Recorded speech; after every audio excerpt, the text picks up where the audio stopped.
You are a key piece of the transformation of your country.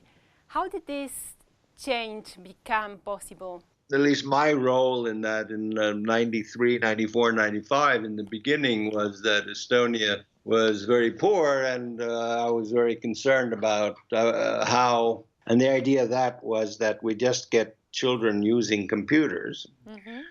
On the in the same period, the became clear that we set up.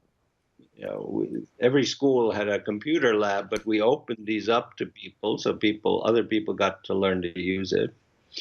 But all that was just the beginning and the groundwork for getting people used to a digital society. I mean, there are certain key issues that you have to solve. You have to have, in order to have any kind of secure communications that would provide services, you need a digital identity.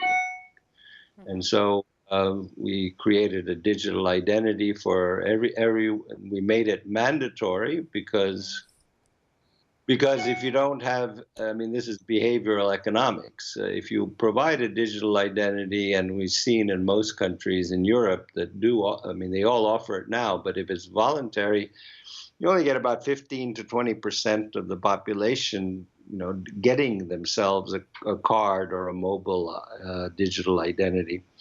But if you make it mandatory, or if you don't, it's not mandatory, then the public sector will not spend the effort to develop services. And the private sector also will not. We started developing digital services. So first was taxes. That was simple, that was easy, and it was very popular. The government, of course, would always like to have efficient things for them to work better, but for it to work, you need to offer services to the people that they like.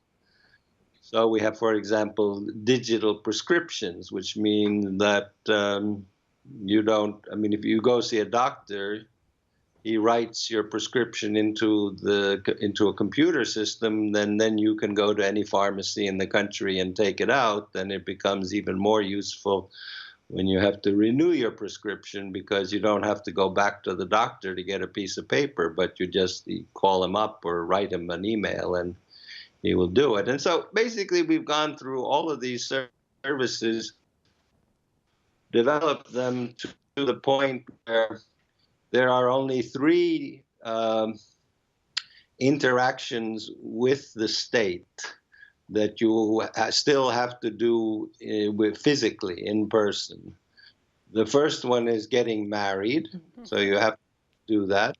The second one is a transfer of immovable property, meaning if you want to sell a house, you have to show up and do it with the notary. And the third one, of course, aside from marriage, is divorce. You have to show up to do it. What should be the main objective of a head of state during this new era? I don't know. I was pretty weird, so I. Why? Well, I'm You made it great. I'm 63 years old, and I learned how to program computers when I was 14. So I've never been afraid of technology. And the problem we have in many countries is that the people who have political power do not understand technology at all. And so I would say, I don't know if it's an objective, but it would be very good if people in politics would learn more about science and digitization. Mm-hmm.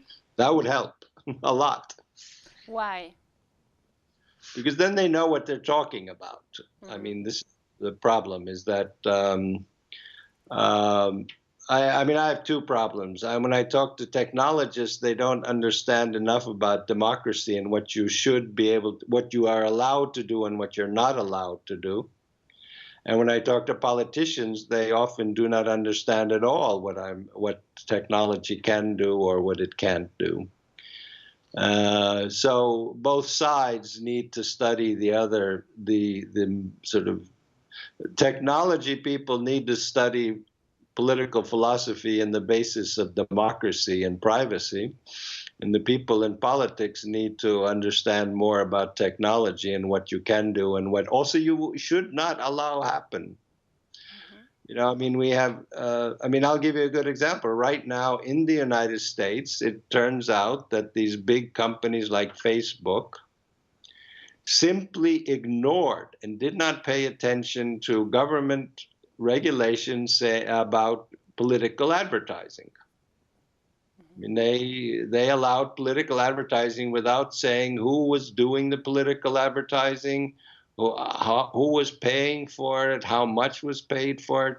I mean, you have to do that for television advertising and radio advertising. And the U.S. Election Commission said that online you have to do the same, but they simply ignored it. So I think there's I mean, it's the whole issue of the state and or of politics and IT. They both sides need to understand much better what is going on.